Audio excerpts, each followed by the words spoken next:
Hello, welcome all. Today will be about the tensions between Iran and America and the history of the situation, as well as similar situations within history.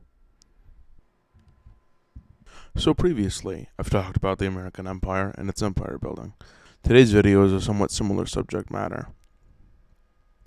America and Iran have been brewing tensions over the past 2 days at the time of writing this, and America hasn't had this much military personnel in the area since the war with Iraq. So what the hell is going on here? It's no secret that Iran is a rival of the United States, and has been for some time, since the late 1970s, during the Iranian regime change. Firstly, tensions today have been rising due to the fact that America has told Iran to stop building missiles and to stop trying to build nuclear weapons. These nuclear weapons, of course, could threaten America. As of now, there are supposed to be talks of peace. However, America has stated they may take military action if Iran doesn't stop building nuclear weaponry. For both Iran and America, tensions are rising, and the two could go to war. But to understand what that might look like, we'll talk about the history of similar events. The Iranian-American situation is like that of the Iran of old, Persia, had with the Roman Empire. And a war with the two may look like one of the wars in the Middle East of the Classical Age. To start off, let's talk about Iran and its history with empires it's rivaled before. The most similar connection today being Rome's rivalry with the Parthians.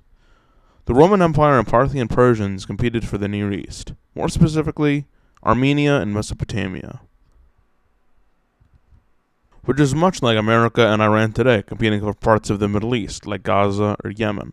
The Parthians were able to compete with the Romans partly because of their military hit-and-run tactics, heavily relying on using horse archers, similarly to the horse nomads of the steppe, which is also where they came from originally, being from the northern eastern part of Iran, which was in the steppe. These ancient warfare tactics were almost like an ancient version of guerrilla warfare.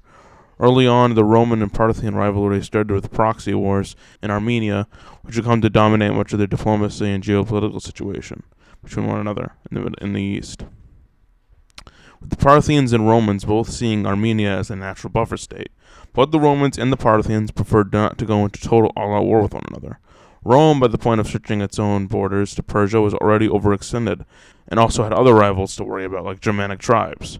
Meanwhile, the Parthians had not much interest in conquering Rome due to internal strife, so the two preferred to have proxy wars in Armenia. The Romans would support one king and put him on the throne, and the Parthians would do the same, with the Armenian rulers changing a lot due to this. When Rome was still a republic, General Marcus Licinius Crassus had wanted to show Rome's power to the Parthians and launched an invasion of 40,000 Roman soldiers, with a total of 30,000, or about 3/4, being killed by only 10,000 of the Parthian soldiers, with many of them being horse archers. Crassus also died in the fighting. This was known as the Battle of Cartwight, which was the first of many rivalries to come between the Parthians and the Romans. About 4 years later, the official conflict would begin.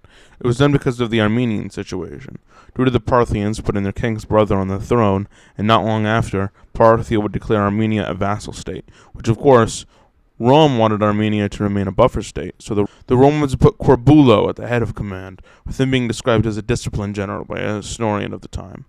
He was given duty of securing Syria and Siphon. With the previous conflict between the Parthians and Crassus, the Romans were now aware of the hit-and-run tactics employed by the Parthians. Their plan was to overcome this by attacking strategic locations like fortresses and cities. Corbulo planned to move against the Armenians in order to get Armenia to have less morale and less willingly support the Parthians. He took Roman ships and sacked Artaxata. Tigracanoda was also taken, with the most important locations of Armenia taken. Tiridates, Armenia's ruler, and the Parthians' king brother, fled to Parthia. Meanwhile, the grandson of Herod the Great would rule over the Armenians under Rome. One Roman army, however, was defeated by the Parthians. This loss was not under Corbulo, but under Cassinius Pacius. However, after Corbulo reassumed command as the primary commander of Rome's armies, the Parthians would retreat and a treaty was signed, with the two nations agreeing that Parthia would nominate the kings of Armenia and Rome would crown them. While there were more wars, many of the conflicts between Parthia and Rome were less direct. Speaking of, I'd like to also show some similarities as to what an all-out war for the U.S. against Iran might look like. Therefore, we must also look historically. In 113, the next Roman-Parthian war would begin, and similarly it started due to a secession war with Armenia. Trajan had sent his army into Syria, after moving across the Euphrates River, and split the forces of northern Armenia and the forces of Mesopotamia. He ended up killing the Armenian king, which was a relative to the Parthian king. After that, he went across the Tigris River and took over the northern Mesopotamia, or modern-day Iraq. Before they could cross the river in the way, they used trees to build a bridge. Meanwhile, Parthia was enthralled in its civil war. Eventually, Trajan would build a canal that would reach to the Persian Gulf.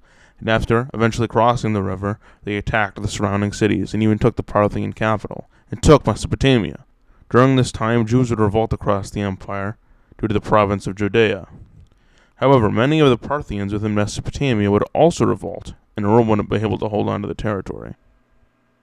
All of this historical background is for the purposes of drawing parallels between the American situation with Iran and the Roman with Parthia, with America and Iran having more indirect conflict similar to the Parthians and the Romans, the Armenian proxy wars being similar to Yemen and Gaza today. America has a strong and powerful, highly trained military.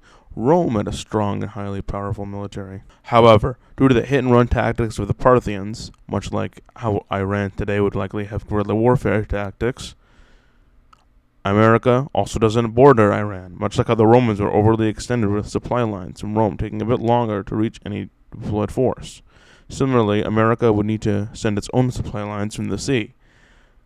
And much like how the Romans never fully conquered or held Persia, this would be the same for the U.S. today.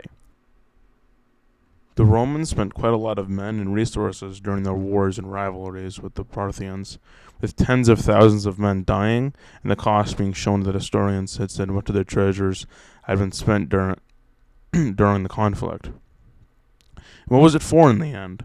They couldn't keep many of the territories they conquered.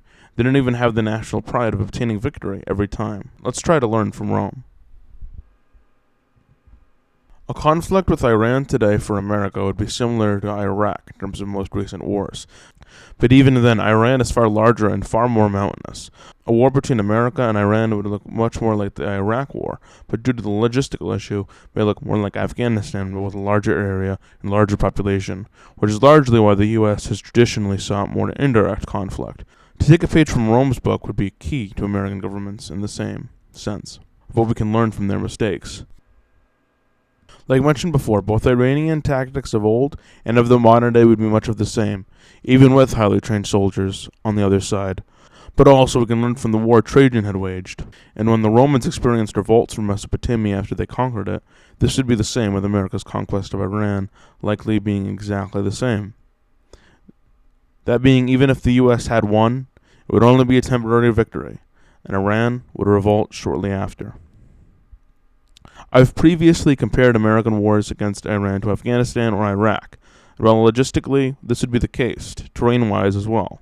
However, when it comes to other factors, it'd also be somewhat like the Vietnam War, or the wars in Iraq towards the end in some ways, largely given the fact that across most of the international stage, it would not be a popular war. NATO partners will likely not support the U.S. in this war.